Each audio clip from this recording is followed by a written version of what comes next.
Saudara-saudari kekasih sekalian, bagaimana kiranya pantas diterangkan dan diamalkan bahwa Paskah kedua itu telah ditetapkan oleh Sri Paus Santo Yohanes Paulus II pada tanggal 30 April 2000 sebagai Hari Kerahiman Ilahi, sebagai hari raya dari peringatan kerahiman ilahi. Mungkin dapat diterangkan sebagai berikut, dan supaya kita pun menjadi devosan, menjadi orang yang berdevosi kepada hati kudus Yesus dan kepada kerahiman ilahi ini, adalah ensiklik Sri Paus Yohanes Paulus II, kaya dalam belas kasihan, Dives in Misericordia, 30 April tahun 2000, yang mengubah teologi Kairos gereja zaman sekarang.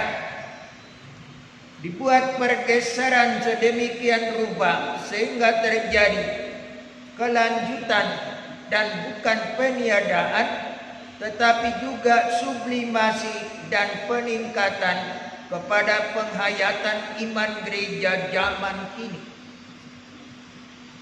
Kalau sebelumnya landasan iman gereja itu adalah cinta kasih bersama dengan keadilan Allah, maka pada zaman yang baru, zaman kerahiman ilahi ini, dasarnya hanyalah kerahiman Allah.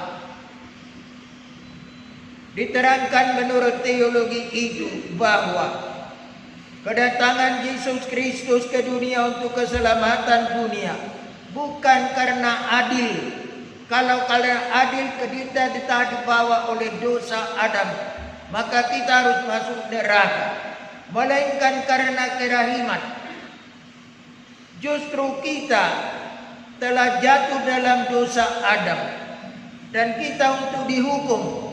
Tetapi justru pada waktu itulah Tuhan menetapkan, karena begitu besar cinta kasih Allah, maka Ia telah mengutus putranya yang tunggal Tuhan kita, agar semua orang yang percaya tidak binasa, melainkan beroleh kehidupan yang kekal. Zaman telah berubah. Argumentasi dari Sri Paus Santo Yohanes Paulus II, sekiranya Tuhan tetap berada dalam keadilannya,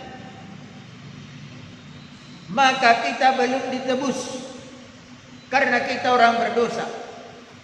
Tetapi karena Dia adalah Allah yang mempunyai kerahiman, pemaafan kepada orang berdosa, dan untuk mencintai orang berdosa itu sampai mati di salib, dan itu Dia sampai taat.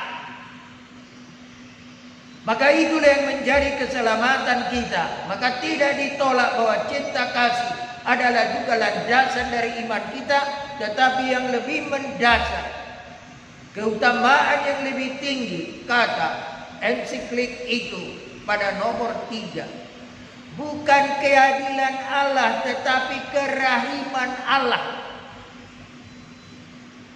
yang mengampuni kita bagi kita orang berdosa, yang berkata seperti bapa dari anak hilang itu, anakku, kembalilah ke rumah. Padahal anak itu adalah pendosa, menjual hartanya. Begitu kita diperlakukan Allah, bahwa kerahiman itu adalah yang tertinggi dari sikap Allah untuk penyelamatan kita.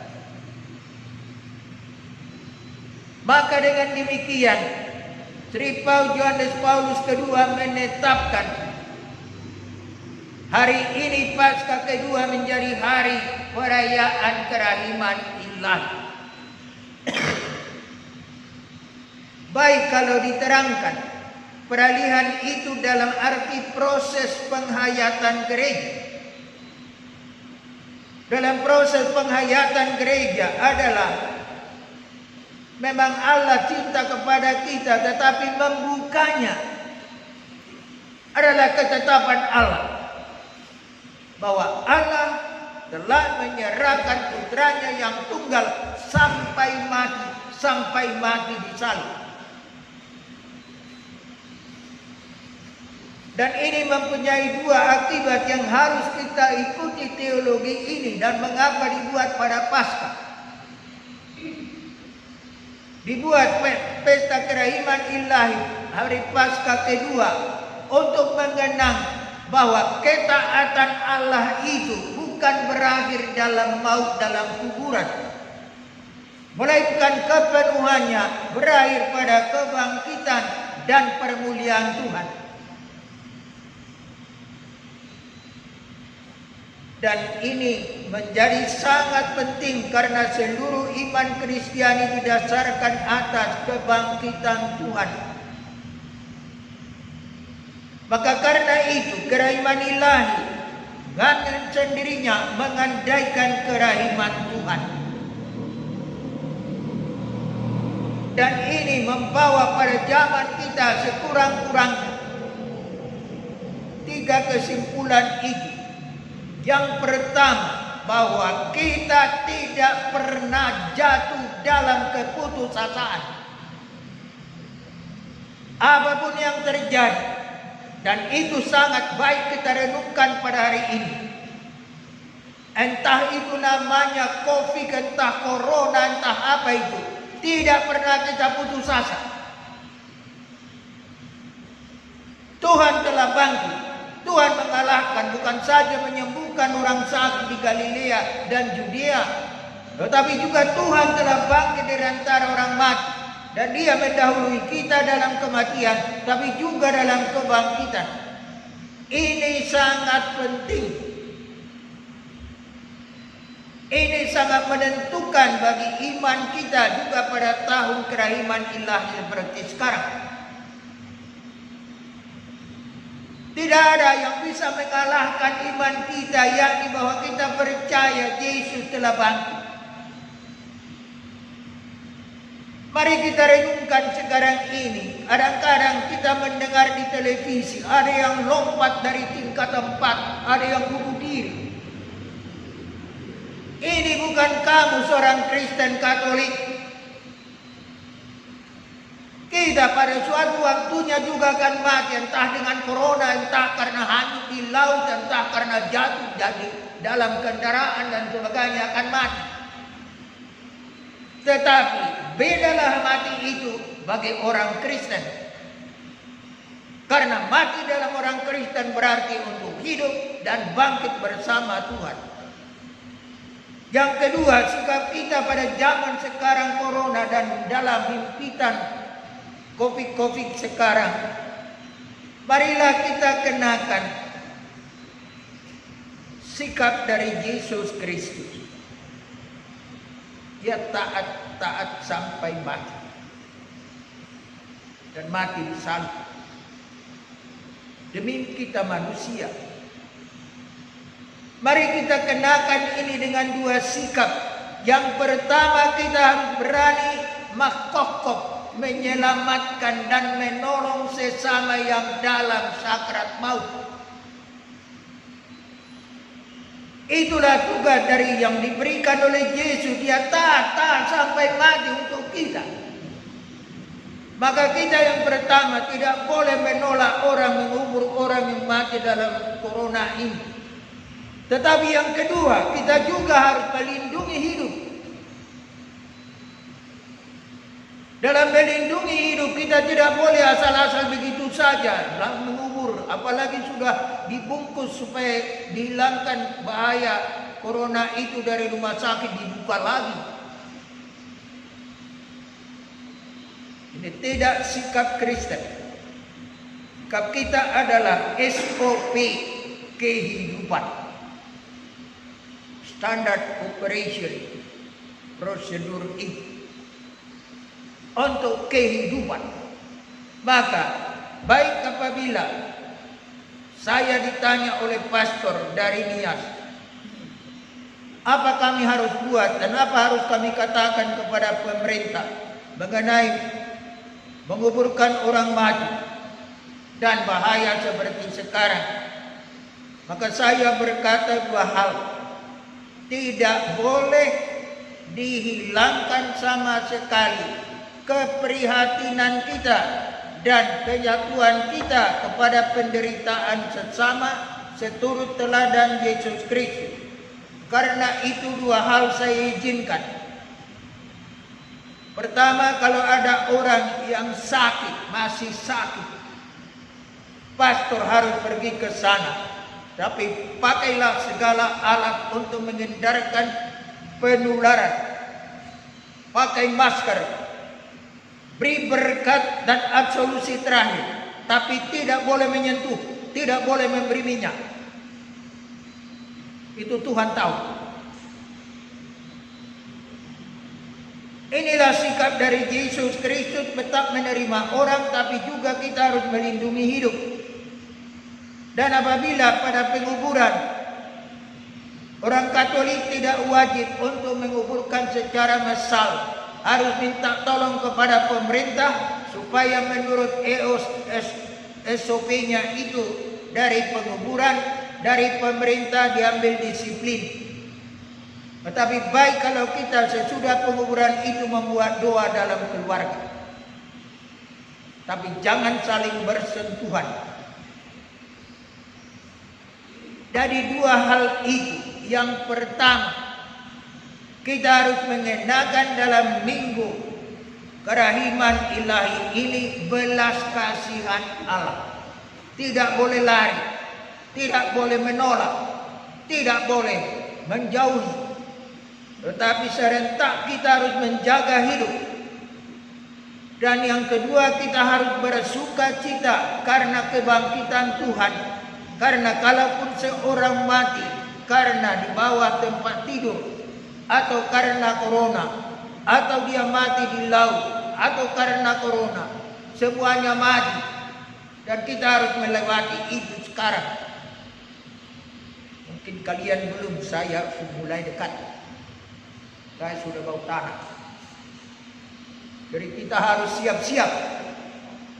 Maka tentang itu Kristus membuat pernyataan dan perteladanan.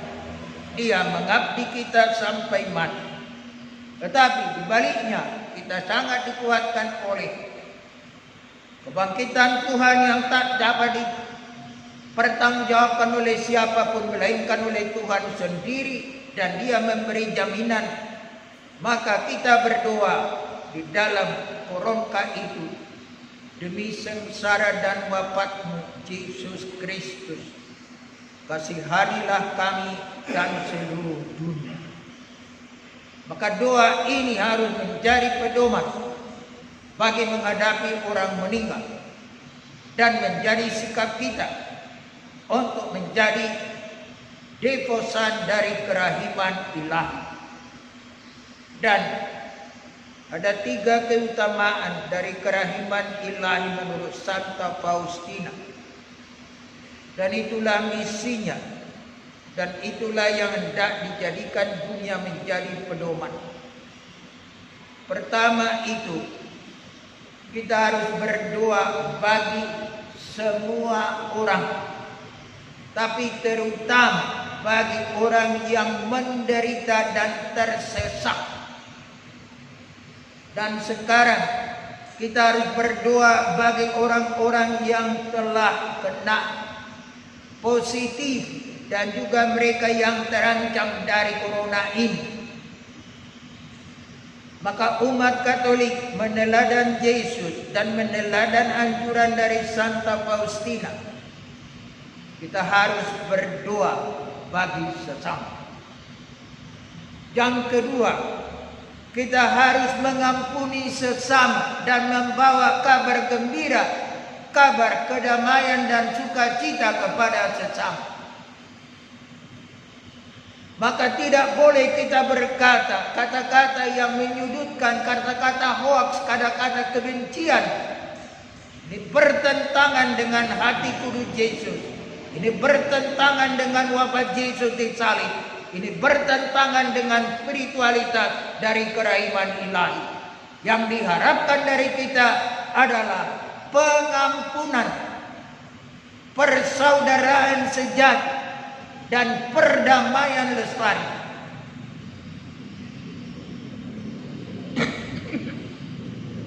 Inilah pesan kedua, di dunia ini terlalu banyak ujar-ujaran kebencian, ujar-ujaran pembunuhan yang memojokkan orang. Orang Katolik di bawah spiritualitas kerahiman ilahi tidak dibenarkan membawa hoax, tidak dibenarkan membawa berita yang mencemburui dan mengecam orang. Kita harus bersikap, kita bersaudara. Dan yang ketiga adalah perbuatan kerahiman. Perbuatan-perbuatan kerahiman itu adalah antara lain seperti di Keuskupan Sibolga ini ada gerakan kesehatan universal. Memang namanya besar sekali, tetapi itu adalah suatu sikap dari spiritualitas kerahiman ilahi ini. Kita harus berbuat sesuatu meniru kerahiman Tuhan di salib dan menyembuhkan orang dan membawa kedamaian kepada orang. Terima kasih kepada kelompok ini yang telah membuat pengobatan gratis, telah mengunjungi mereka yang berada dalam penyakit, antara lain dari Jerman telah berkunjung dan menggugat operasi-operasi dan penyembuhan di keuskupan kita, terutama di Telo. Inilah yang harus dibuat sekarang ini. Mohon perhatian juga supaya orang-orang yang berada dalam panti asuhan diperhatikan. Dan sekarang kita harus berpikir mengenai bagaimana menolong orang yang terjepit sekarang. Ada yang tidak bisa tanggung membeli beras lagi untuk anak-anaknya sekarang. Ada yang tidak bisa membayar uang sekolah. Ekonomi kita sangat digoncang dan sangat dirugikan sekarang. Maka kita harus tersentuh oleh kerahiman ilahi. Kita buat apa? Memang telah dimohon kepada pastor paroki katedral ini supaya memperkarsai pemikiran bekerja sama dengan pemerintah. Memang bukan seperti membalik tangan. Tetapi kerahiman ilahi berkata, kamu harus berbuat sesuatu untuk menolong sesamamu yang menderita. Di Medan ada kelompok itu, kelompok kunjungan ke penjara dan kelompok mengumpulkan barang untuk orang-orang tak mampu. Macam ini harus dicoba juga di keuskupan kita. Maka dengan demikian, hari Minggu ini hendaklah merupakan suatu peringatan. Dan tadi malam saya mengirim SMS kepada para devosan penting, dan itu telah menyebar ke seluruh Indonesia dan dunia. Dan itu telah mengatakan, buatlah dari ketiga keutamaan itu salah satunya berdoa kepada orang menderita. Kedua, menyampaikan kabar gembira, jangan hanya ancaman hoax. Yang ketiga, berbuatlah sesuatu untuk menolong sesamamu menurut teladan Yesus Kristus. Maka inilah misi kita pada hari Minggu, kerahiman ilahi ini. Kita sangat bersyukur karena begitu besar cinta kasih Allah. Dia tidak menyayangkan putranya yang tunggal, melainkan telah menyerahkannya supaya orang-orang percaya tidak binasa, melainkan beroleh kehidupan yang kekal. Dan kita telah diberikan bukti Tuhan telah bangkit. Marilah kita memuji Tuhan. Haleluya.